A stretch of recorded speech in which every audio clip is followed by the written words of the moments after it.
Imagine treating your body like an old smartphone. You know, you just assume your battery's naturally dying because you're past 35 or 40, and there's absolutely nothing you can do about it. Yeah, right. But what if your eggs aren't actually expiring on some fixed, unavoidable timeline?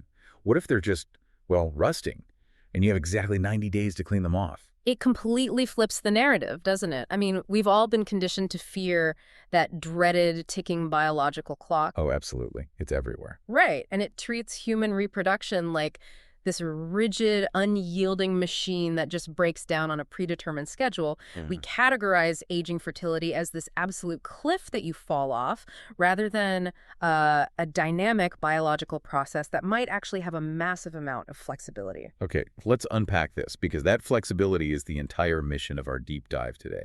We're looking at a pretty extensive body of clinical evidence and emerging research from the Berkeley Center for Reproductive Wellness. Our goal here is to really pull back the curtain on that ticking clock.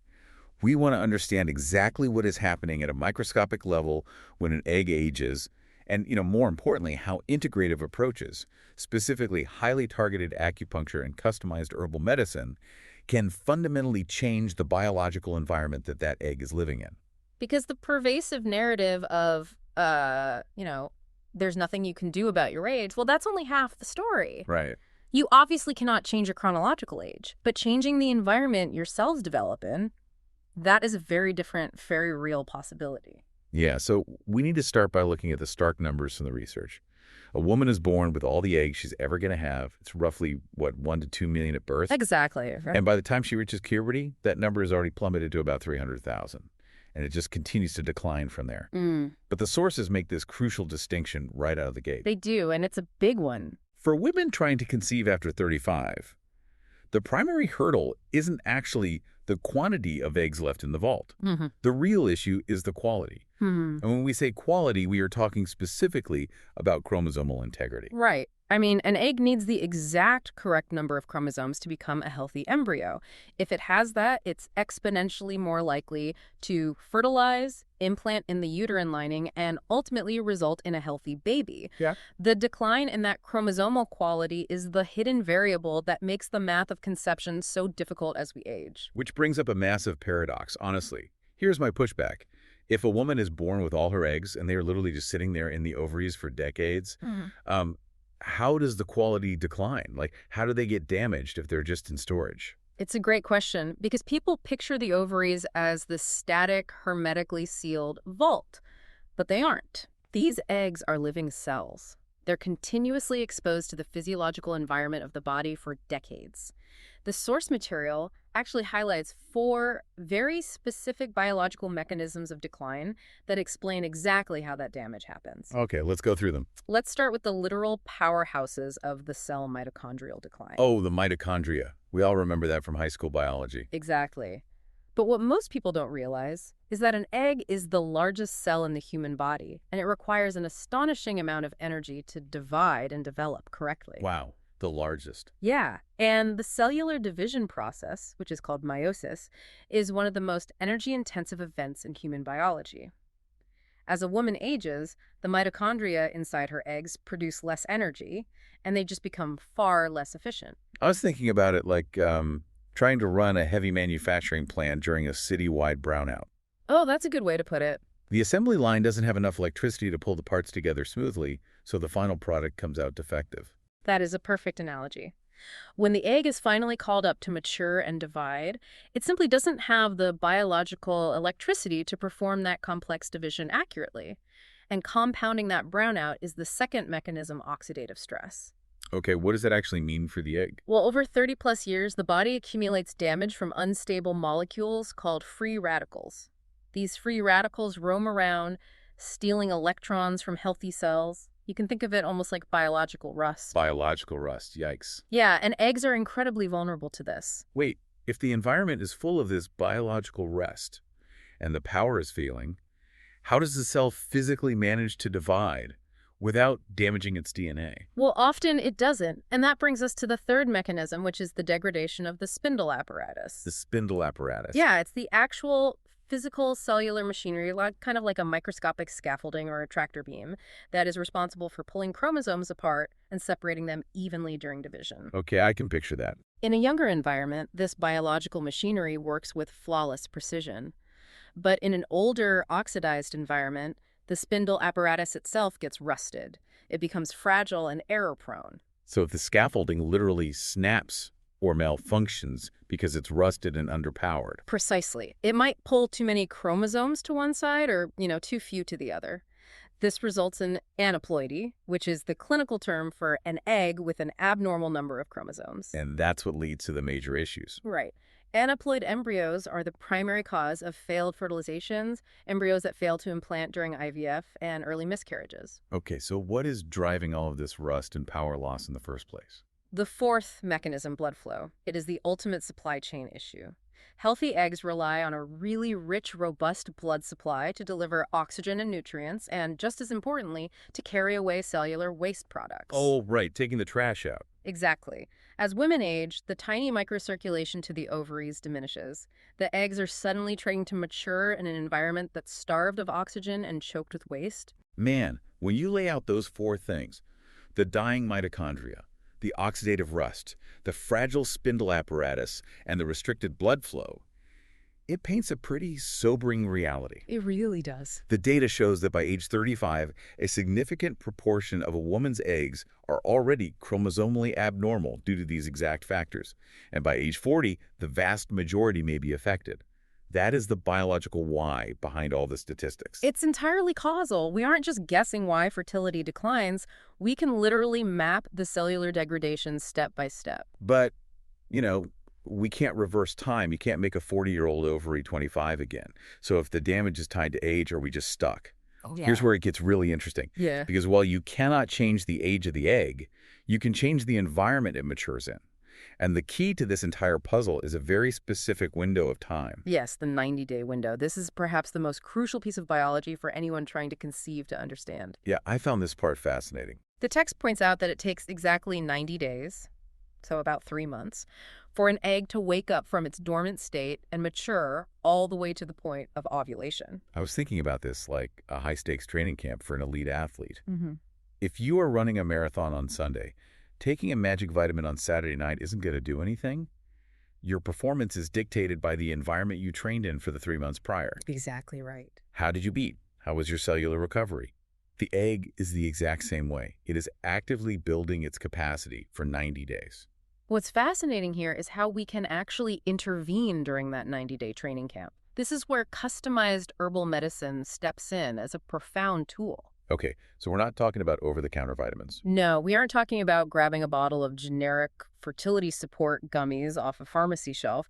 We are talking about biologically active compounds prescribed to systematically alter the cellular environment over 3 months. Okay, I get the concept of conditioning, but what are these herbs actually doing inside that 90-day window to reverse a cellular brownout and clean off the rust? They tackle the mechanisms systematically.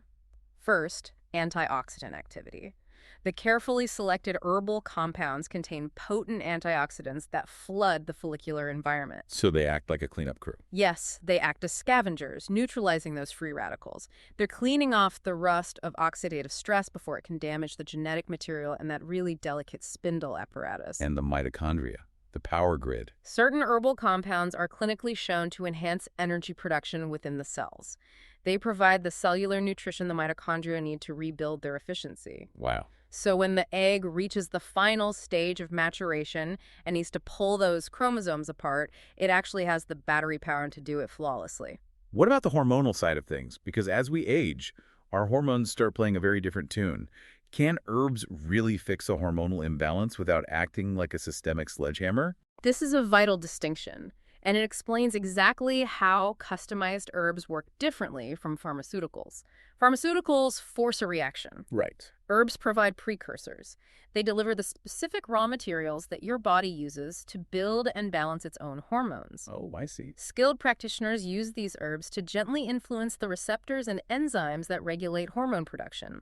This helps smoothly modulate FSH, that's follicle-stimulating hormone, and support natural progesterone production. It's coaxing the body's natural systems back into a healthy rhythm rather than just overriding them. But wait, if the microcirculation to the ovaries is restricted as we age, how do these herbal compounds even reach the ovary in the first place?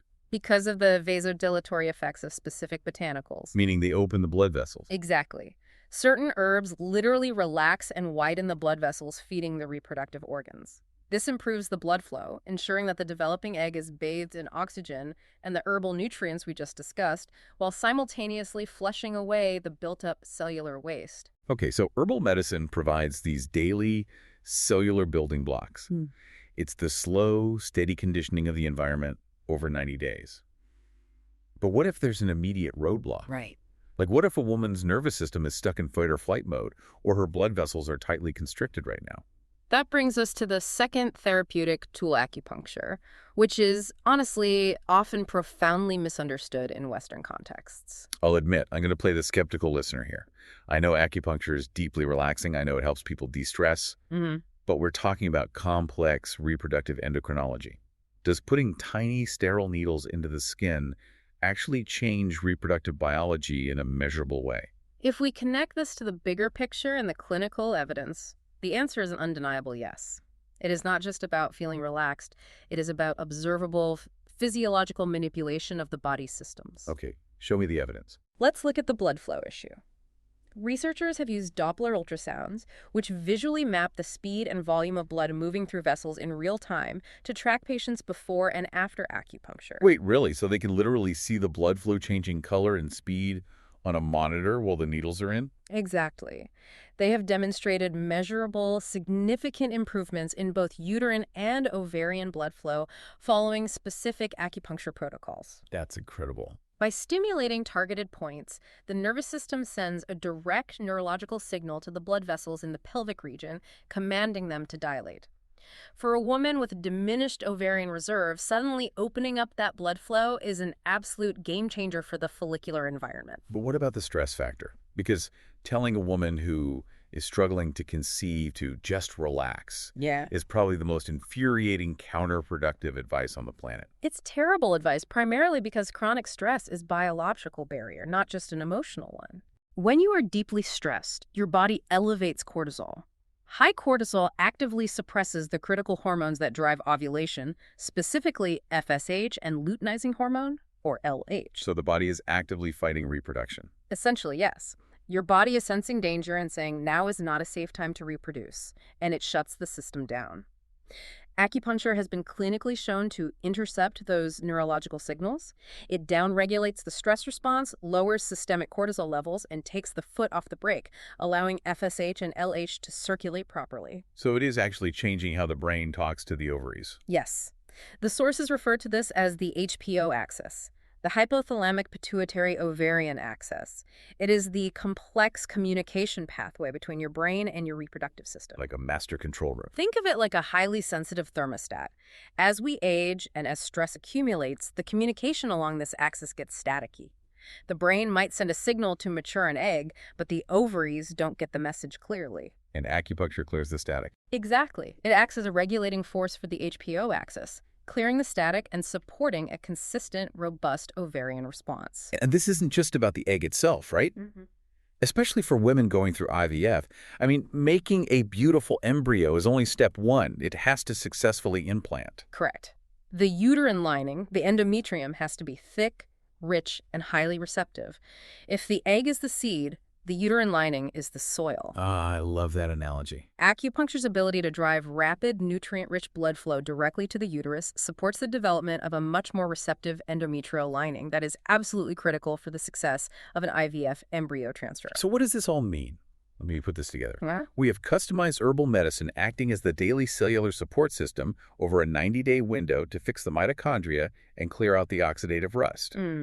And we have acupuncture acting in real time to dilate blood vessels, regulate the master control room in the brain, and drop cortisol levels. Oh. It seems perfectly synergistic. You would naturally want to do both. You would. But wait, if these herbs are strong enough to change blood flow and modulate hormones, what happens if a woman is taking them at the exact same time as heavy IVF injectables? Don't they keep those crosswires? They absolutely can, which Yeah. is why the source material includes a major warning here.